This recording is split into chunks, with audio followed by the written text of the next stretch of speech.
नमस्ते दोस्तों। आज एक ऐसे विषय पर बात करते हैं जिसने न सिर्फ इतिहास की दिशा बदली बल्कि आज भी दुनिया की राजनीति और शांति को प्रभावित करता है। Atom bomb. आखिर ये आविष्कार इतना विनाशकारी क्यों है? चलिए इसके पीछे के विज्ञान और इतिहास को समझते हैं। सबसे पहले बुनियादी बातें। एटम बम एक तरह का न्यूक्लियर हथियार है जो न्यूक्लियर फिशन यानी परमाणु विखंडन की प्रक्रिया से ऊर्जा छोड़ता है।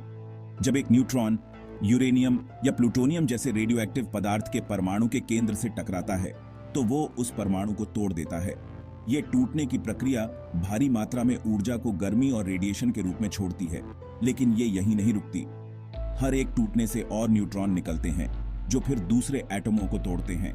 ये चेन रिएक्शन बहुत तेजी से हो सकता है, जिससे बहुत कम समय में बहुत ज्यादा ऊर्जा निकलती है।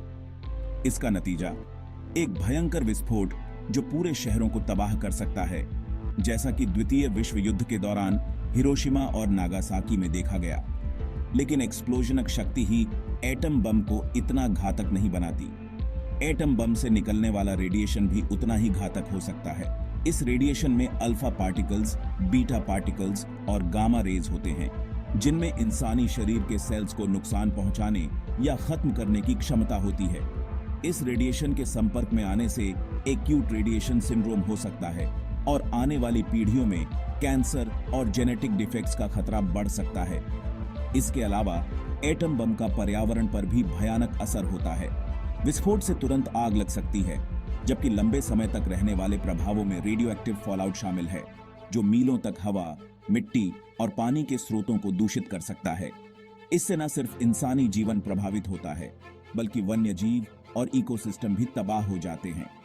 तो इंसानों ने इतना घातक हथियार क्यों बनाया? एटम बम का विकास शुरुआत में इस डर से हुआ कि नाजी जर्मनी द्वितीय विश्व युद्ध के दौरान उन्हें बनाकर इस्तेमाल करेगा। अमेरिका ने ब्रिटेन और कनाडा के साथ मिलकर मैनहट्टन प्रोजेक्ट शुरू किया, जिससे पहले एटम बम बने। आखिर में एटम बम इंसानी बुद्धि की विनाशकारी क्षमता की एक कड़वी याद दिलाता है। हालांकि ये तर्क दिया